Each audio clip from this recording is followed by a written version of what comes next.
Hello. आज हम लोग बात करने जा रहे हैं 2022 में जो मेंस का एग्ज़ाम हुआ था सिमुतुल्ला, उसका साइंस का क्वेश्चन हम एक एक करके साइंस इंग्लिश जो भी सब्जेक्ट होगा उसका ऑब्जेक्टिव करवा देंगे टोटल प्रीवियस ईयर। ठीक है, तो आप एक काम कीजिएगा, आप मेरे चैनल को लाइक कर दीजिएगा इस वीडियो को और सब्सक्राइब कर लीजिएगा जो भी नए बच्चे होंगे। और हम लोग चलिए स्टार्ट करते हैं। आप पहला क्वेश्चन है श्वसन की क्रिया में कौन सी गैस निकलती है? तो याद रखिएगा कार्बन डाइऑक्साइड। कभी हड़बड़ में कार्बन मोनोऑक्साइड मत मार दीजिएगा, ये गलत हो जाएगा, लगेगा कार्बन कार्बन। इसलिए कभी कभी बिना ऑप्शन पूरा पढ़े हुए मार देते हैं कार्बन, तो ये गलत हो जाएगा, कार्बन मोनोऑक्साइड है। दूसरा, कभी कभी ये होता है कि श्वसन की क्रिया में कौन सी गैस निकलती है के जगह अगर आप पढ़ लेते हैं कौन सी गैस लेती है, ध्यान से अगर उतर गया तो आप लोग ऑक्सीजन भी मार के आ जाइएगा। इसलिए जब भी क्वेश्चन बनाइएगा तो आप पहले क्वेश्चन को बढ़िया से पढ़ लीजिएगा और दूसरा बात ऑप्शन को भी अच्छा से पढ़ लीजिएगा। आगे बढ़ते हैं।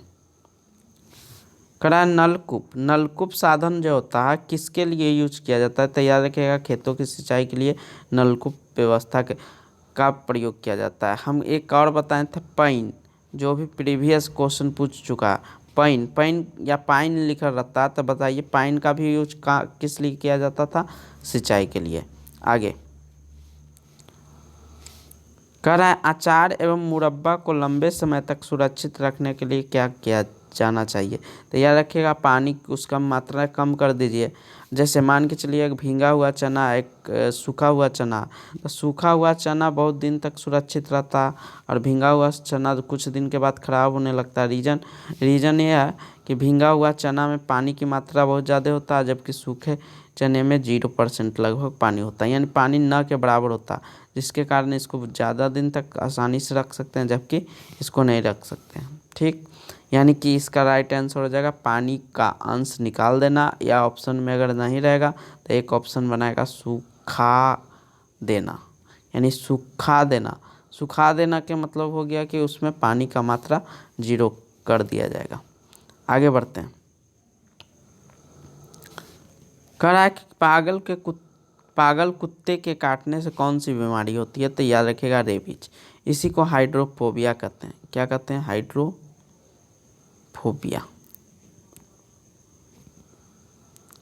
ठीक ना, फोबिया के मतलब क्या होता है? डर। हाइड्रो माने पानी, तो जिसको पानी से डर लगता है उसको क्या कहते हैं? इस बीमारी को हाइड्रोफोबिया। इस बीमारी में जो पेशेंट रहता है वह पानी से डरता है, इसी कारण रेबीज को किस नाम से जानते हैं? हाइड्रोफोबिया के नाम से। ठीक है, इसके अलावा एक बात याद रखिएगा, बेरी जो होता है किस विटामिन की कमी से होता है? बी। विटामिन बी के कमी से क्या होता है? बेरी होता है। ठीक है, आगे बढ़ते हैं। अगला बिश्नोई कहाँ की जनजाति है? तो याद रखिएगा राजस्थान का जनजाति कौन सा है? बिश्नोई। याद रखिएगा सबसे ज़्यादा भारत में जो जनजाति पाया जाता है, पूछेगा किस राज्य में? तो एमपी में सबसे ज़्यादा पाया जाता, पूरा भारत में सबसे ज़्यादा एमपी में। कौन सा जनजाति सबसे ज़्यादा पाया जाता है? तो याद रखिएगा गोंड। कौन? गोंड। आगे बढ़ते हैं। करा ब्रेल लिपि में कितने बिंदुओं को उभार कर लिखा जाता है? तो याद रखिएगा 6। कहेगा बिहार पृथ्वी दिवस कब मनाया जाता है? तो याद रखिएगा आप अगर खाली पृथ्वी दिवस देगा तो करिएगा 22 अप्रैल। कौन? 22 अप्रैल। खाली अगर मान के चलिए बिहार दिवस देगा, बिहार स्थापना दिवस, तब मारिएगा 22 मार्च। उसी दिन जल दिवस भी मनाया जाता है। ठीक, तो 22 मार्च को बिहार दिवस और 22 अप्रैल को पृथ्वी दिवस। लेकिन यहाँ वो नहीं पूछ रहा है, यहाँ पूछ रहा है बिहार पृथ्वी दिवस कब मनाया जाता है? तो याद रखिएगा 9 अगस्त। ठीक ना, यानी बिहार में पृथ्वी के मूल्य को या उसका मतलब जो हम लोग के लिए क्यों आवश्यक है, वो हम लोग के क्या फ़ायदा है, इस उसके महत्व को दर्शाने के लिए हम लोग मनाते हैं बिहार पृथ्वी दिवस। तो ये कब मनाया जाता है? अगस्त में, 9 अगस्त। याद रखिएगा 9 अगस्त बहुत फेमस डेट है। इसके एक दिन पहले 8 अगस्त 1942 को महात्मा गांधी ने एक आंदोलन शुरू किया था जिसको नाम था भारत छोड़ो आंदोलन, ठीक। और इसी में नारा दिया था करो या मरो के, ठीक है। इसके अलावा एक और घटना हुआ था 6 अगस्त को अमेरिका ने जापान के एक जगह था जिसका नाम था हिरोशिमा पर क्या किया था, बम गिरा दिया था। तो एक गिराया था 6 अगस्त को और एक गिराया था 9 अगस्त को। ये नागासाकी पर गिरा था, न से 9 न से नागासाकी। तो नागासाकी पर कौन गिरा था, अमेरिका, 9 अगस्त को। एक गिराया था 1945 में, ठीक। द्वितीय विश्व युद्ध के दौरान एक नाम इसमें इस एक और बात याद रखिएगा, इसमें कभी कभी पूछा जाता है कि बताइए कि जो हिरोशिमा पर बम गिराया था उसका नाम क्या था। तो याद रखिएगा 6 अगस्त को जो गिराया गया था उस बम का नाम था हिरोशिमा पर गिराया गया था। चूँकि यह जो मतलब कि एक डेट है छोटा है और 9 बड़ा है, तो इसलिए याद रखिएगा इसका नाम था लिटिल मैन।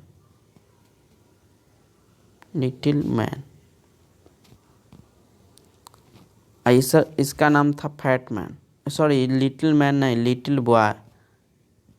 और इसका था फैट मैन।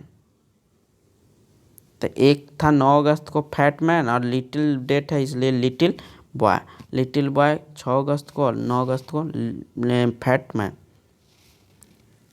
अगला है कह रहा है उलूल ध्वनि की प्रथा कहाँ, तो याद रखिएगा पश्चिम बंगाल। याद रखिएगा पश्चिम बंगाल में कौन सा भाषा बोला जाता है, बांग्ला। कहेगा कि भारत का सबसे दूसरा सेकंड नंबर पर सबसे ज़्यादा बोली जाने वाली भाषा बांग्ला, ठीक है। आगे बढ़ते हैं। एक और याद रखिएगा इसमें, केरल में कौन सी भाषा बोला जाता है, तो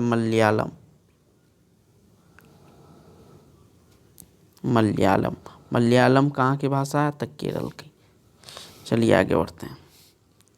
कड़ा निम्नलिखित में से कौन सा तत्व यौगिक के रूप में नहीं मिलता है। और यौगिक के रूप में मिलने का मतलब होता है कि वह खनिज अयस्क के रूप में नहीं पाया जाता, वह बल्कि मुक्त अवस्था में पाया जाता। तो सोना जनरली जो पाया जाता है मुक्त अवस्था में, इसलिए कह रहा है कि यहाँ कौन यौगिक के रूप में नहीं मिलता, तो होता है सोना, ठीक है। आगे पारा के आप लोग जानते होंगे कि पारा का सबसे फेमस है सिनेफा। कह रहा पौधे की कोशिका भित्ति मुख्यतः किसकी बनी होती है, तो याद रखिएगा सेलुलोज। जो सेलुलोज होता है कोशिका भित्ति सिर्फ किस में पाया जाता है, तब पादप कोशिका दो तरह के होता है, एक होता है पादप कोशिका यानी प्लांट में, और एक होता है जंतु कोशिका जो जंतु में पाया जाता है। तो याद रखिएगा जंतु कोशिका में कभी भी कोशिका भित्ति नहीं होता और पादप में कोशिका भित्ति होता। एक पॉइंट और याद रखिएगा, कोशिका भित्ति के कारण पादप कोशिका का आकार निश्चित होता, मतलब आकार उसको निश्चित माना जाता है, ठीक ना। आगे विषाणु कहाँ वृद्धि करता है, तो देखिए ऐसे तो विषाणु जो रहता है वो सबसे ज़्यादा अगर वृद्धि करता है तो जीवित कोशिका, यानी कि अगर वो जीवित कोशिका में प्रवेश करता तो सजीव जैसा मतलब व्यवहार करता। अगर वह जीवित कोशिका में नहीं है तो मृत जैसा व्यवहार करेगा। तो यहाँ कर रहा है वृद्धि करता है यानी कि सजीव जैसा व्यवहार कर रहा है, इसलिए कौन सा होगा, जीवित कोशिका होगा। आगे कह रहा है कौन सा कोशिकांग कोशिका का शक्ति केंद्र तक। पिछले वीडियो में हम बताए थे कि माइटोकॉन्ड्रिया के क्या कहा जाता है, शक्ति केंद्र या शक्ति ऊर्जा स्थल या ऊर्जा गृह, जिसको इंग्लिश में पावर हाउस कहते हैं, पावर हाउस, ठीक है। इसमें एक पॉइंट और याद रखिएगा, राइबोसोम में ऐसे प्रोटीन पूछता है कि प्रोटीन का फैक्ट्री किसको कहते हैं, तो राइबोसोम को कहते हैं, ठीक है। आगे करा निम्नलिखित में से कौन सा पारदर्शक है। पारदर्शक के मतलब होता है जिसको से हम आर पार देख सकते हैं साफ साफ, जैसे होता है स्वच्छ जल। अगर पानी साफ हो तो अंदर कभी कभी देखिएगा पानी अगर साफ है तो साफ पानी में अंदर में अगर कोई चीज़ रख दिया जाए, जैसे मान के चलिए गिलास रख दीजिए या सिक्का रख दीजिए, ऊपर से देखने पर क्लीन दिखता है, उसी तरह साफ शीशा एकदम रहेगा तो उससे भी क्लीन दिखेगा। इसलिए इसमें आंसर कौन होगा, 1 और 2 दोनों, ठीक है। अगला तेंजिंग नोरगे का जन्म कहाँ हुआ था? तो याद रखिएगा, हालांकि इसमें थोड़ा सा मिस प्रिंट है, मतलब इनका जो जन्म हुआ था तिब्बत में हुआ था। लेकिन एक बात याद रखिएगा थोड़ा सा, कि भारत के कहा जाता है कि ये भारत के तरफ से चढ़ने वाले प्रथम व्यक्ति थे एवरेस्ट पर, यानी इन्हें भारत की मान्यता मिल गई थी, इन्हें भारत का नागरिक माना जाता है। इसलिए कहा जाता है कि भारत के तरफ से सबसे प्रथम चढ़ने वाले व्यक्ति कौन थे? यही थे तेंजिंग नोरगे। 1953 में चढ़े थे, और इनके याद में तो 1954 में एक संस्थान का मतलब निर्माण किया गया, जिसका नाम है पर्वतारोहण। हम कल बता रहे थे, मतलब अगले पिछला वीडियो में बताए थे, पर्वतारोहण संस्थान 1954 में WB यानी वेस्ट बंगाल में इसका स्थापना हुआ था। ठीक है, आगे चलते हैं। करा निम्न में कौन मानसून फसल है? मानसून हम बताए थे, मानसून के मतलब जून जुलाई, यानी जून जुलाई में मानसून का प्रवेश हो जाता है। सबसे पहले मानसून कहाँ आता? तो याद रखिएगा केरल में। केरल में जून के फर्स्ट वीक यानी 4-5 जून, 1 से मतलब 7 जून, लगभग 1 से 7 जून के बीच केरल में पहुंच जाता। तो पूछेगा सबसे पहले मानसून कहाँ पहुंचता है? तो केरल। अब कह रहा है कि मानसून फसल क्या होता है? तो खरीफ फसल। खरीफ के मतलब हो गया चावल, मक्का, ये सब जो माना जाता है वो क्या माना जाता है? खरीफ फसल। तो ये सब जो है इसी को कहते हैं मानसून फसल भी, जिसको कब बोया जाता है? जून जुलाई में बोया जाता है, और सितंबर अक्टूबर में काट लिया जाता है। ठीक है, आगे चलते हैं। खरा एक से अधिक धातुओं को मिलाकर बनने वाले पदार्थ। तो देखिए, 2 धातु अगर मिला के कोई पदार्थ बनाया जाता है, 2 धातु, जैसे मान के चलिए तांबा है और जस्ता है, तो इसको मिला देंगे तो बनता है पीतल। ऐसे याद रखने का है, पिताजी के नाम से याद रखिएगा। पित्तल किसको से बना होता? तो पिताजी, यानी पित्तल जो होता है तांबा और जस्ता से बनता है। इसलिए अब दो गो धातु को मिला दिया जाता है, तो इसी को कहते हैं मिश्र धातु। क्या कहते हैं? मिश्र धातु, यानी एक से अधिक धातुओं के मिलकर बने पदार्थ को क्या कहते हैं? मिश्र धातु। आगे चलते हैं।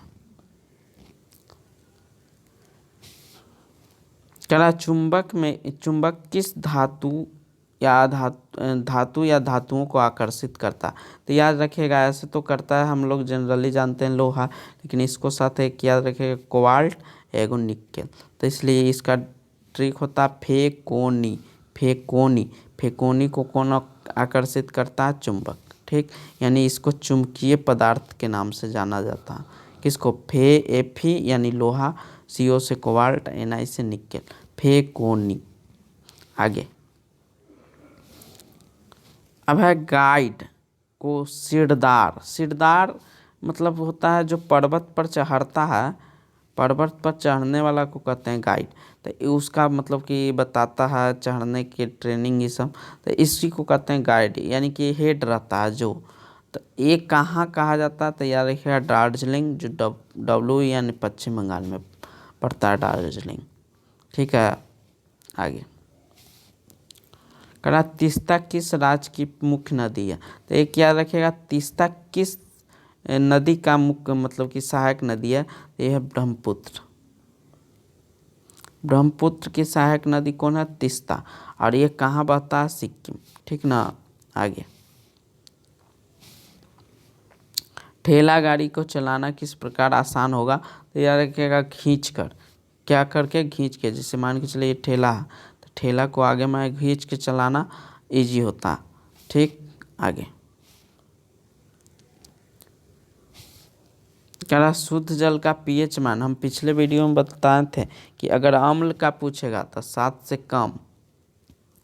कम अम्ल, 7 से ज़्यादा क्षार, ये हो जाएगा क्षार के लिए 7 से ज़्यादा। लेकिन पूछ रहा शुद्ध जल के लिए सिर्फ 7। और कभी कभी ये भी पूछता है कि लवण के लिए, तो लवण के लिए अगर प्योर रूप से लवण ही है तब हो जाएगा 7। कह रहा है मानव रक्त किस प्रकार का उत्तक से बना है। तो याद रखिएगा जो रक्त होता है उसको तरल संयोजी उत्तक कहते हैं। कौन सा उत्तक कहते हैं? तरल संयोजिक। जबकि हड्डी भी होता है उसको भी कैसा उत्तक मानते हैं?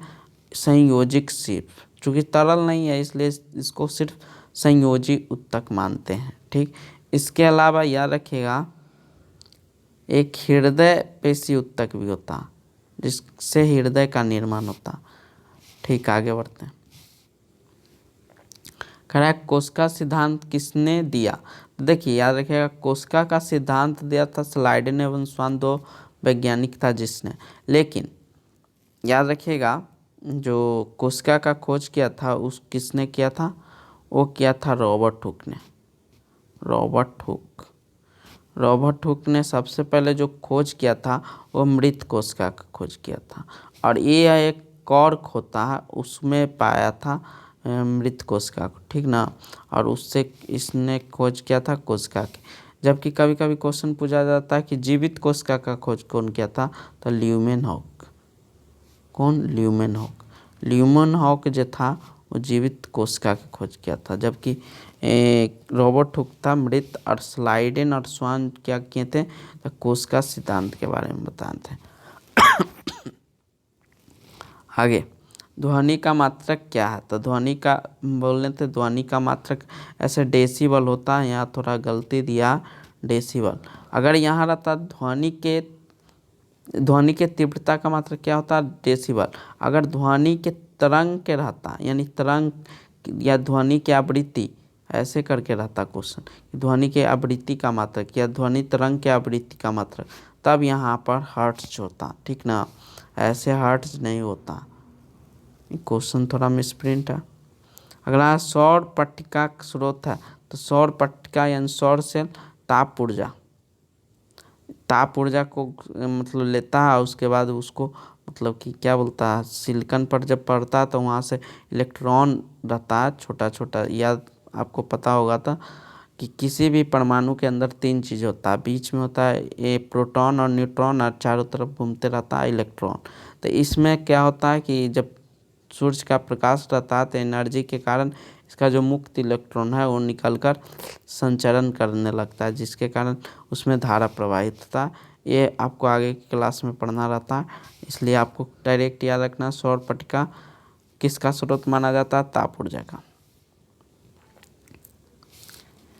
दौड़ते हुए आदमी में होती है। तो ये याद रखिएगा अगर दौड़ता हुआ आदमी ज़मीन पर है, अगर कोई ज़मीन पर दौड़ रहा तो ये जो होगा ये किसका उदाहरण होगा? गतिज ऊर्जा का। लेकिन कोई बच्चा मान के चलिए छत पर बैठा हुआ, छत पर अगर है तो ये हो जाएगा स्थितिज ऊर्जा का। लेकिन अगर छत पर दौड़ रहा है तो किसका हो जाएगा? तो दोनों, स्थितिज और गतिज दोनों। तब वहाँ होता है यांत्रिक ऊर्जा। यानी यांत्रिक ऊर्जा जो होता है गतिज ऊर्जा और स्थितिज ऊर्जा दोनों के मिला के कहा जाता है। ठीक, तक अगर कोई व्यक्ति ज़मीन पर दौड़ रहा है तो वो कहलाता है गतिज ऊर्जा। अगर कोई छत पर खड़ा है तो वो कहलाता है स्थिति ऊर्जा। लेकिन अगर जो छत पर दौड़ने लगा तो उसमें गतिज ऊर्जा भी होगा और स्थितिज ऊर्जा भी होगा, इसलिए उसको क्या नाम देते हैं? यांत्रिक ऊर्जा। कह रहा है गोखुर का बीज कांटेदार होता है, जिसके कारण यह जो होता है जंतुओं में फंस जाता है, जिसके कारण इसका जो प्रकीर्णन होता है, प्रकीर्णन के अर्थ होता है बीजों का अपने जो पेरेंट्स करने का मतलब जो पेड़ होता है उसको से अलग होकर दूर फैलना क्या कहलाता है? प्रकीर्णन। तो कह रहा है गोखुर जो होता है कैसा होता है? कांटेदार। और ये किसी जानवर के में फंसकर ये दूसरे जगह पहुंच जाता है और वहाँ पर अपना जनसंख्या बढ़ाता है। ठीक है, आगे। बबूल कैसा पौधा है? याद रखिएगा बबूल जो होता है ये रेगिस्तान में पाया जाने वाला पौधा, इसी को कहते हैं जीरोफाइट इंग्लिश में बोलते हैं, जिसको कहते हैं मरूदफिर। तो याद रखिएगा बबूल के साथ साथ नागफनी, कैक्टस यानी इसके अलावा खजूर तो बहुत कम, लेकिन ऐसे बबूल और नागफनी यानी कैक्टस ये सब ज़्यादा इम्पोर्टेंट है। ठीक है, आगे। वस्तुओं में भार किस बल के कारण होता है? तो याद रखिएगा गुरुत्व बल। गुरुत्व बल या गुरुत्वाकर्षण बल दोनों सही होता। गुरुत्वाकर्षण बल दे देगा तभी सही है, गुरुत्व बल दे देगा तभी। तो याद रखिएगा गुरुत्वाकर्षण बल के कारण क्या होता, किसी वस्तु में भार होता। जहाँ गुरुत्वाकर्षण बल कम जाता वहाँ उसका भार भी कम जाता है। जैसे चंद्रमा पर अगर मान के चलिए यहाँ पर कोई वस्तु का भार 60 न्यूटन होता। देखिए एक बात याद रखिएगा, भार हम बोल रहे हैं, वजन नहीं बोल रहे हैं। अगर भार बोलेगा तो उसका मात्रक न्यूटन होता, जबकि वजन का मात्रक क्या होता है, या द्रव्यमान का मात्रक केजी। ठीक, तो यहाँ अगर 60 न्यूटन का जो रहेगा, अगर भार वाला कोई वस्तु अगर उसको चंद्रमा पर ले जाएंगे तो याद रखिएगा 1/6 हो जाता है, यानी 6 का 60, यानी 10 न्यूटन का वहाँ पर होगा उसका वजन, सॉरी भार। ठीक ना। तो याद रखिएगा भार और जे वजन रहता है दोनों अलग अलग होता। तो जहाँ पर उसका भार कम गया यानी कि वहाँ पर गुरुत्वाकर्षण बल भी कम लगता। इसी कारण है कि यहाँ पर अगर मान के चलिए पृथ्वी पर 1 मीटर उछल सकते हैं तो वहाँ पर इतना ही बल लगा के हम 6 मीटर तक उछल सकते हैं, चूँकि वहाँ कम है इसलिए। आगे कह रहा है डॉक्टरी थर्मामीटर में कौन सा द्रव का प्रयोग किया जाता है? तो याद रखिएगा पारा। और हाल एक क्वेश्चन आया था एग्जाम में कि बताइए पारा का अयस्क सीने बार। पारा का अगर संकेत पूछ देगा तो Hg। ठीक, यही याद रखिएगा। कह रहा है चुंबक स्वतंत्र पूर्वक लटकाया जाए तो कौन सा दिशा में रहेगा? तो नॉर्थ साउथ। ठीक ना, नॉर्थ साउथ में ये अगर इसको लटका दिया जाए स्वतंत्र रूप से तो किस दिशा में स्थिर होगा? तो नॉर्थ साउथ। अगला है नीला ग्रह किसे कहते हैं? तो याद रखिएगा पृथ्वी। कौन? पृथ्वी। इसके अलावा और भी याद रखिएगा बृहस्पति को कौन सा ग्रह कहते हैं? पीला ग्रह। बुध और शुक्र दो ऐसा ग्रह है जिसका कोई उपग्रह नहीं है। तो याद रखिएगा बुध और शुक्र का कोई उपग्रह नहीं है। बृहस्पति को कौन सा ग्रह कहते हैं? पीला ग्रह। सबसे बड़ा ग्रह कौन होता है? बृहस्पति। कौन सा ऐसा ग्रह है जिस पर जीवन संभव है? तो पृथ्वी। इसके अलावा याद रखिएगा कौन सा ग्रह है जो पानी से में अगर डाल दिया जाए तो उस तैरने लगेगा, यानी घनत्व सबसे कम है? तो शनि। किस ग्रह के चारों ओर रिंग पाया जाता है? धूल और कण ये सब गैस का भरा हुआ एक रिंग पाया जाता, तो किस में पाया जाता? शनि में। ठीक, पूछेगा कि सबसे बड़ा उपग्रह गैनीमेड किसका है? किसका उपग्रह? तो याद रखिएगा बृहस्पति। शनि का उपग्रह कौन है जो फेमस है? तो याद रखिएगा टाइटन जो है शनि का उपग्रह। ठीक, इसके अलावा याद रखिएगा पॉइंट पूछेगा कौन दो ऐसा ग्रह है जो उल्टा दिशा में घूमता? उल्टा दिशा यानी कि सब घूमता पश्चिम से पूरब, लेकिन वो घूमता पूरब से पश्चिम। तो याद रखिएगा यू से युवराज सिंह वाला यू भी नहीं। हालांकि इससे आप याद रख सकते हैं युवराज सिंह चूँकि उल्टा खेलता यानी लेफ्टी खेलता, तो यू से होता है यूरेनस जिसको हिंदी में कहते हैं अरुण। अब देखिए अरुण बरुण में कन्फ्यूजन मत होइएगा। यू मतलब भोवल है, अब भी स्वर है यानी भोवल मिल गया तो अरुण, यू से अरुण होता। और भी से होता वेनस यानी शुक्र। इन्हें से भी से वरुण याद रखिएगा, नहीं भी से वेनस यानी शुक्र। यानी कि अरुण और शुक्र हमेशा उल्टा दिशा में चक्कर मारता। आगे प्रकाश संश्लेषण की प्रक्रिया के लिए कौन सा गैस आवश्यक है? तो याद रखिएगा कार्बन डाइऑक्साइड। कभी कभी क्वेश्चन ये पूछेगा कि प्रकाश संश्लेषण की क्रिया में कौन सी गैस मुक्त होती है? तो ऑक्सीजन। तो क्वेश्चन के ध्यान से पढ़ के बनाइएगा कि पूछ क्या रहा। अगर पूछ रहा है कि बताइए कि कौन सा गैस निकलता है तो ऑक्सीजन। कौन सा गैस यूज होता मतलब उपयोग किया जाता है? तो CO2। इन की याद रखिएगा मतलब देखें CO तो CO पहले मार दिए, नहीं CO है कार्बन मोनोऑक्साइड के। ठीक है, ठीक। इसके अलावा एक चीज़ और रखिएगा याद, नाइट्रोजन का यूज पेड़ पौधा करता है नाइट्रेट के रूप में यूज करता है। तो कभी कभी क्वेश्चन ये पूछेगा कि पेड़ पौधे नाइट्रोजन का यूज किस रूप में करते हैं, नाइट्रेट के रूप में करते हैं। आगे करा प्रिज्म क्या था, प्रिज्म जो देखे होंगे, प्रिज्म ऐसी आकृति का एक रहता है, ठीक। इस यानी कि इसका एक तरह से सतह जब देखिएगा तो इसका समतल सतह रहता है, इसमें कोई उत्तल अपतल जैसा नहीं रहता।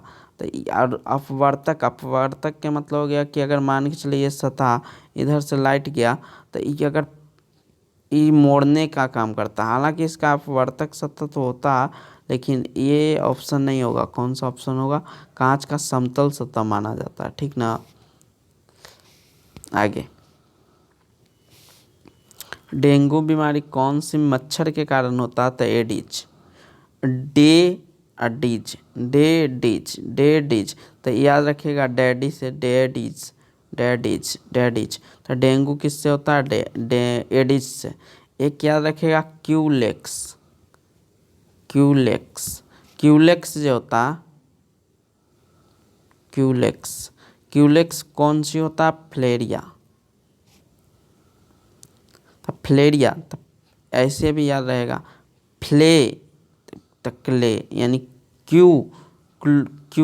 क्यूलेक्स यानी क्यू से फ्लू याद रखिएगा तो याद रहेगा फ्लेरिया। तो क्यूलेक्स किस बीमारी के लिए मतलब वाहक होता, तो मलेरिया के लिए। और डेंगू के लिए कौन वाहक होता, एडिज मच्छर। इसके अलावा हम कल बताए थे, जो पिछला वीडियो था उसमें बताए थे हम लोग कि मलेरिया के लिए कौन सा होता, तो मलेरिया के लिए वाहक होता है मादा एनोफ्लीज। कौन, मादा एनोफ्लीज। और इसके बारे में बताए थे कि मलेरिया के उपचार के लिए कौन सी दवा दी जाती है, कुनैन। और कुनैन कहाँ से मिलता है, तो याद रखिएगा सिनकोना के वृक्ष से, ठीक। आगे बढ़ते हैं। खरीफ की फसल कब लगाई जाती है, इससे पहले आया था क्वेश्चन कि खरीफ की फसल कब लगाई जाता था, मानसून आने पर। तो मानसून कब आता, यानी मानसून जो आता है वो बरसात कहते हैं उसको, यानी कि बरसात या वर्षा ऋतु या बरसात का मौसम एक ही बात है। आगे खड़ा गैसीय माध्यम में ध्वनि तरंग की प्रकृति कैसी होता, तो याद रखिएगा ध्वनि हमेशा अनुदैर्घ्य होता। और अनुप्रस्थ में कौन आता, प्रकाश को मानते हैं अनुप्रस्थ और ध्वनि को मानते हैं अनुदैर्घ्य। आगे खड़ा दांत के डॉक्टर का दर्पण कैसा होता, तो याद रखिएगा दांत में मान के चलिए ऐसे ऐसे रहता है दांत। तो यहाँ पर क्या करता है, ये अवतल दर्पण रखता है। और अवतल दर्पण को जब लगा के देखता है तो इसके अंदर जो मान के चलो पीला हो गया या कहीं पर गड्ढा जैसा बना हुआ, तो इस अवतल दर्पण में इसको लाने पर ये जो गड्ढा होता है वो बड़ा दिखाई पड़ता है। इसलिए दांत के डॉक्टर अवतल दर्पण का उपयोग करता है। इसके अलावा एक ट्रिक याद रखिएगा, इसका ट्रिक होता है दादू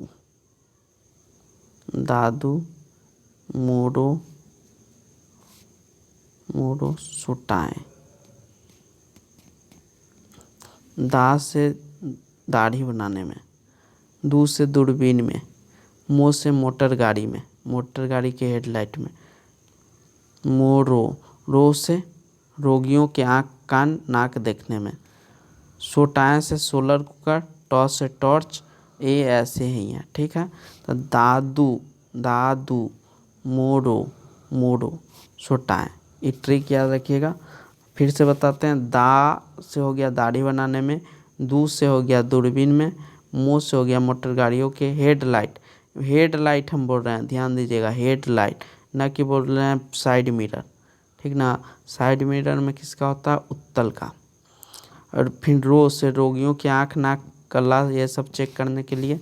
और सो से हो गया सोलर कुकर, टॉर्च, ठीक है।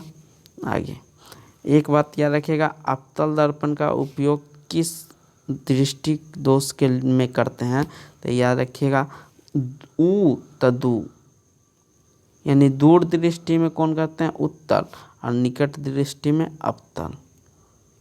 और एक क्या रखिएगा, बेलनाकार कब करते हैं, जब इसको कहते हैं अबिंदुकता। अबिंदुकता, अबिंदुकता जब आँख में प्रॉब्लम हो जाता है, आँख में एक बीमारी होता है अबिंदुकता, जैसे दूर दृष्टि निकल दृष्टि वैसे ही होता है अबिंदुकता।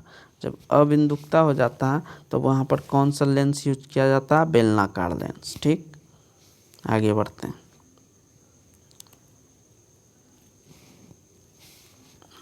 कराटा क्या है, तो कराटा हो गया, सुमो बताए थे, सुमो पहलवानी, जो सुमो होता है वो सब मार्शल आर्ट जाना जाता है। जुडो हो गया, कराटा हो गया, जुडो हो गया, सुमो, ये सब क्या जाना जाता है, मार्शल आर्ट के। ठीक है, आगे। किस पौधे का बीज पक्षियों के द्वारा बिखेरा जाता है, तैयार है क्या, लसोड़ा, लसोड़ा का जो बीज होता है वो पक्षियों के द्वारा बिखेरा जाता है, यानी इसका प्रकीर्णन पक्षियों के द्वारा होता है। याद रखिएगा, कमल और कुमुदनी ये दोनों जो होता है पानी के द्वारा, यानी पानी के द्वारा इसको क्या किया जाता है, बिखेरा जाता है। कमल, कुमुदनी, इसके अलावा हम बताए थे नारियल, नारियल का भी।